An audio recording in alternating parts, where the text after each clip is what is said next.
얼마 전 폴란드에서 공개한 훈련 영상이 화제입니다. 한국에서 구매한 K2 전차, K9 자주포를 포함해 각종 기갑 무기들을 총동원해서 기동훈련은 물론 사격훈련까지 진행했는데요. 평소와는 차원이 다른 대규모의 훈련을 진행한 데다가 폴란드 대통령이 이를 직접 참관까지 하러 왔기 때문입니다. 최근 K2 2차 도입분 물량을 예정보다 3개월이나 빨리 인도받는 등 방산 빅딜 계약은 순항하고 있는데요. 이런 상황인데도 불구하고 일각에서는 한국이 직도입 물량을 다 넘기고 나면 2차 계약을 따내는 데에 실패할 수도 있다는 의혹을 던지고 있습니다. 이게 어떻게 된 일인지 함께 확인해 보도록 하겠습니다.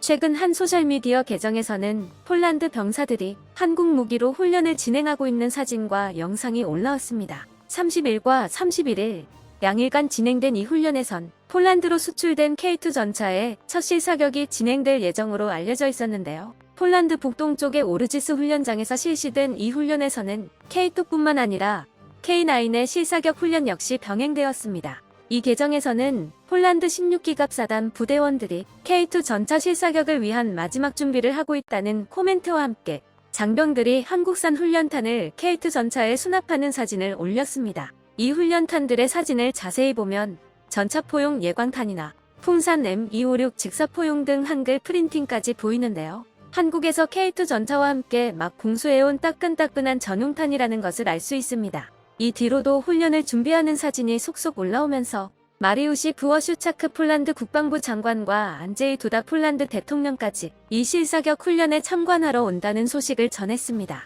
이 훈련에는 폴란드 기갑 사단뿐만 아니라 나토군 역시 참여하여 올해 폴란드에서 열리는 군사훈련 중에서는 최대 규모가 되었는데요.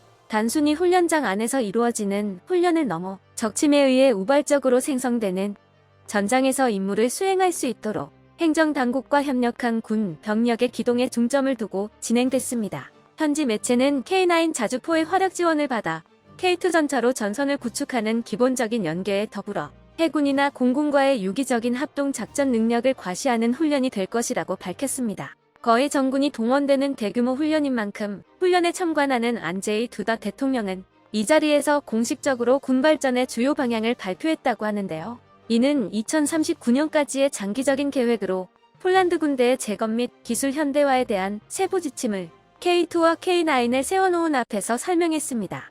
폴란드에서 이 정도로 규모가 큰 훈련을 벌이고 대통령까지 나서서 이를 홍보하는 데에는 이유가 있습니다. 물론 근본적인 이유는 폴란드가 현재 러시아의 서진을 틀어막는 최전방이기 때문입니다. 그러나 폴란드가 그에 못지않게 신경을 쓰고 있는 문제가 있는데요. 여전히 폴란드 내부에 남아있는 한국 무기에 대한 반감입니다. 한국과의 군사적 협력을 추진하고 있는 현 정권은 굳이 분류하자면 우파 정당으로 사이가 나쁜 주변국들을 배척하고 국방력에 투자할 것을 강력히 주장하는 성향이 있습니다. 폴란드인들은 그 기구한 역사 때문에 러시아에 대한 반감이 강한데 더군다나 러시아가 우크라이나를 침공하면서 실질적인 위협으로 떠오르게 되자 지지율이 폭등했죠.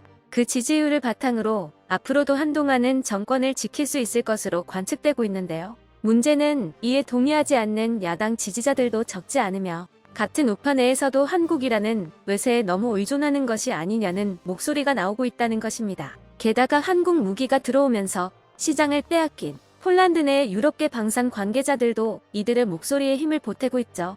이들은 지속적으로 한국 무기를 의심하는 언론 플레이를 해오고 있는데요. 거기에 등장하는 비교군 중 하나가 의외로 크라브 자주포입니다. 크라브 자주포는 다들 아시다시피 K9 자주포의 차체에다 영국산 포탑을 얹은 K9의 파생형입니다. 그런데 특이하게도 폴란드인들은 크라프를 자국산으로 여기고 있는데요. 크라프가 태어나게 된 계기 자체를 폴란드가 제공했으며 우크라이나에 공여하기 전까지는 유일한 운용국이 폴란드였던 데다 생산 역시 BAE와 한화로부터 각각 라이센스를 제공받아 폴란드 내에서 이루어지기 때문입니다. 폴란드 정부에서는 크라프를 일종의 과도기적 존재로 취급해서 K9을 구매한 뒤엔 기존 보유분의 대부분을 우크라이나에 공여해버렸지만 폴란드 내부에서는 자신들의 입김이 많이 들어가 있는 크라프에 더 많은 애정을 주고 있죠. 그들 입장에서는 또 그럴만도 한 게 크라프가 급조되어 만들어진 것 치고는 꽤 나쁘지 않은 완성도를 보여주기는 했기 때문입니다.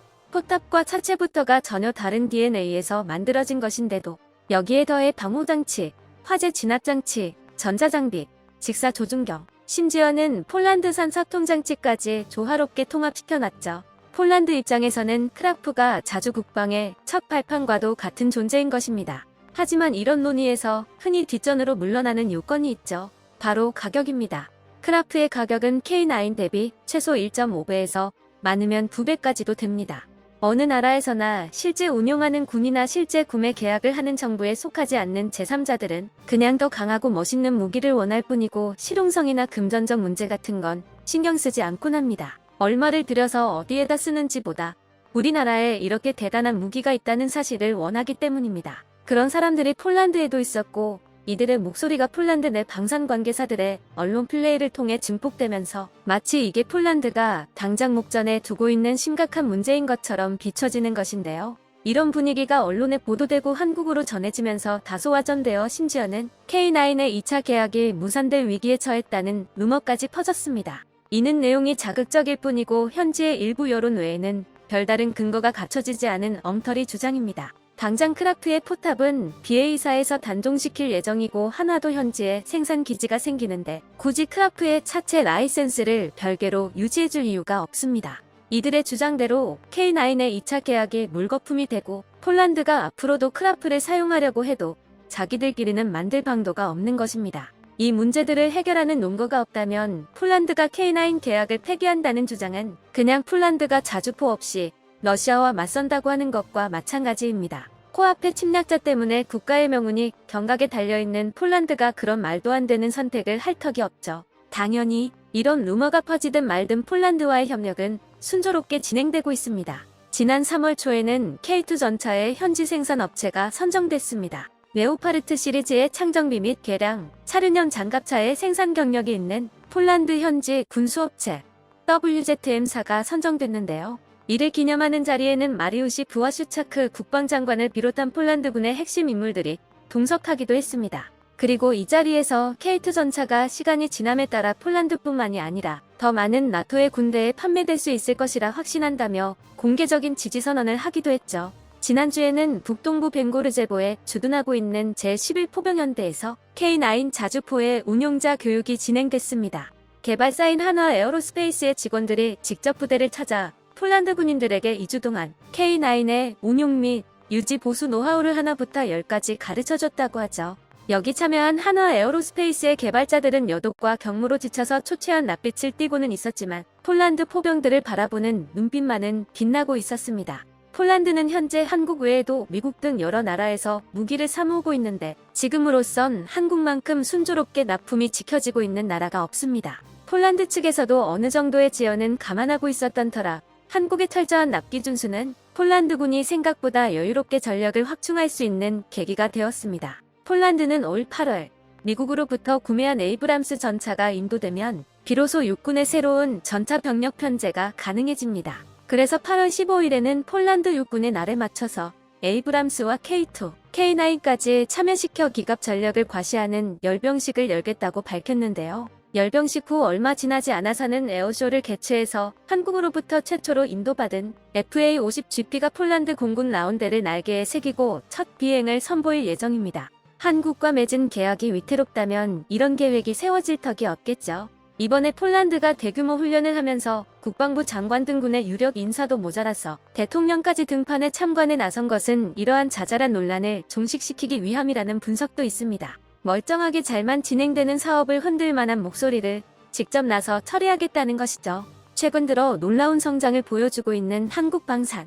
하지만 이렇게 장사가 잘 되다 보면 이처럼 그것을 시기하고 헐뜯는 무리도 생기기 마련입니다. 하루아침에 나타난 한국 한때 시장을 죄다 빼앗겼는데 자기들은 품질의 한계로 한국과 경쟁도 못 해보기 때문에 뿔이 날만도 하죠. 폴란드에서의 이런 논란은 시간이 지나면서 폴란드의 K2와 K9의 생산시설이 자리잡게 되면 자연히 종식될 것입니다. 한국의 라이센스 기술 이전 정책은 마케팅에 도움이 되기도 하지만 판매국의 토종 방산업과도 좋은 관계를 유지하려는 깊은 생각이 담겨있기 때문입니다. 무기를 거래한다는 것은 다른 의미로 말하자면 준 군사동맹을 맺는다는 것.